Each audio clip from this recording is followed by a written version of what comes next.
So we've got some utilities to test in this video. We've got the Mizuno Pro Fly High, we've got the TaylorMade Stealth DHY, and then we've got the Titleist U505. So some different utility irons. We're going to test these up against each other, give you my personal feedback of the looks, the feel. Also we'll look at some TrackMan numbers as well. So I've got a number 3 iron in each of these heads. So lofts are pretty similar apart from one. So the Titleist U505 that we're going to start off with is 19 degree. Mizuno Pro is 19 degree. The Stealth is 20 degrees, so just a one extra degree there.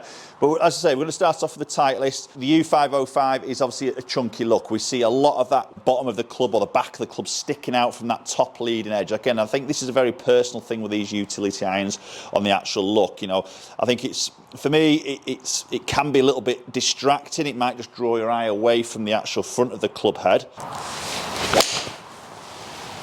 Just a bit of a pull up that left-hand side, but not a perfect strike. But I think this is where these types of irons are against a traditional sort of long iron now, which you very rarely sort of see, you know, through fitting session, anybody putting a traditional sort of 3 iron in the bag. They tend to be hybrids now, or if you're not a hybrid lover, obviously the utility irons are an excellent option. Ooh, that is a very high ball flight. That's a better strike there. See, that's launching at 14 degree. Yeah, that's pretty decent sort of numbers and very sort of, I find quite easy to sort of launch in a way. And I think that's, again, is always a good thing. You know, obviously this is a perfect sort of flat lie every single time in here, isn't it? But, you know, you go on that golf course, that ball might just be on a slight downhill lie, tougher to fly, or it might just be sat down a little bit, depression, again, a little bit tougher to sort of fly. Whereas I think, you know, there's obviously a lot of tungsten put in these clubs typically, you know, the size of the sole there, the weight being pulled back. It's all about trying to help you increase that launch, makes it a little bit easier. But you've still got that sort of iron look, that iron appearance. Yeah, just straight up and away. Be very confident actually hitting that into an actual green with the land angle, you know, the height that that's getting. And maybe for you to choose which iron or utility iron you possibly want to put in your bag really depends on where on your golf course you're probably going to be using it. Sometimes golfers might just use this as off the tee sort of club, you know, that tighter hole, just want to try and get a bit more accuracy, keep that flight down a little bit. Maybe that windier golf course, obviously then you're probably playing like a 2 iron in something like this. So use that off the tee club, or if you maybe then transitioning from maybe that longest iron, your bag might be a 5 iron, you might then put something like a 4 in, or even a 3 in a utility. So it really depends on what you're trying to work it into and where maybe on the golf course you'd be using this club. That's a good shot. That's probably the best one. Struck that well. Yeah, feels good off the club face. As I say, maybe the looks might not be everybody's cup of tea. You know, it's pretty chunky at the back. You see a lot of it sticking out the back. Whether that bothers you or not, that is obviously up to you and your personal preference. So switching over now into the Mizuno. So the Mizuno Pro Fly High. Very surprised when this first came out that this was a black head, you know, with everything that sort of Mizuno look at in iron. Beautiful look and clean look and that traditional maybe look, then to have a sort of black head. But to be honest, it's really grown on me, and this is actually in my bag, but I use a 2 iron of this. I really enjoy sort of this club. So the black's sort of grown on me, you know, you've got the grey grooves, which I think really frames the ball nicely.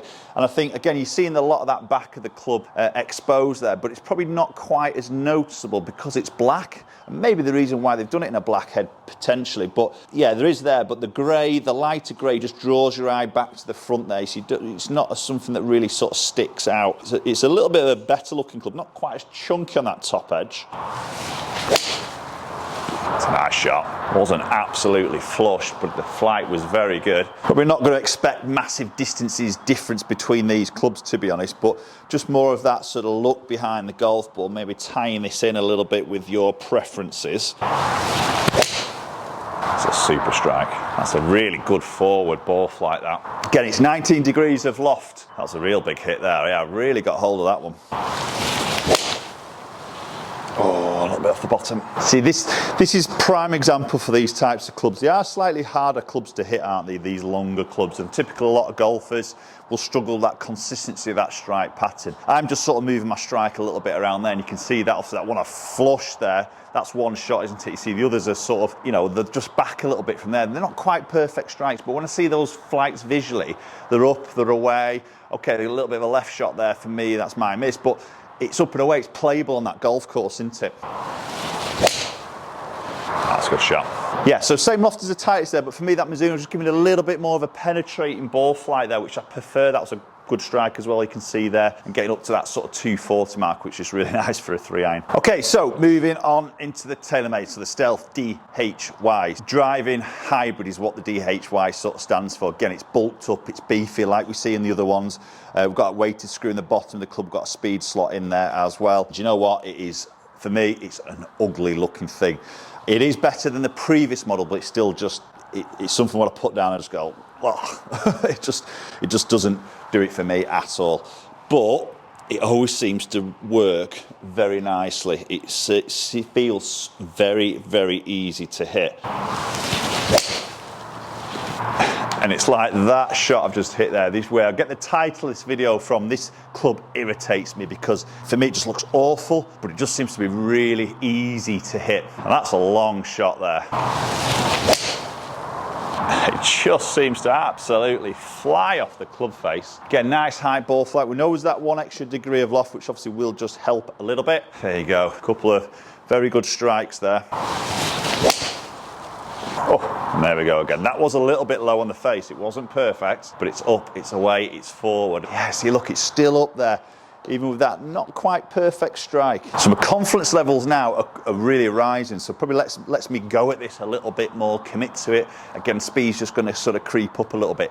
And this is where this club, again, it irritates me because I just hate the look of it, but I just want to hit it and see that ball flight. It's really sort of nice to look at. So I keep picking this up, I keep hitting it in between my lessons here. Is that telling me something? Do I need to put this in the golf bag? I don't know, but I'm just not a great lover of that looks.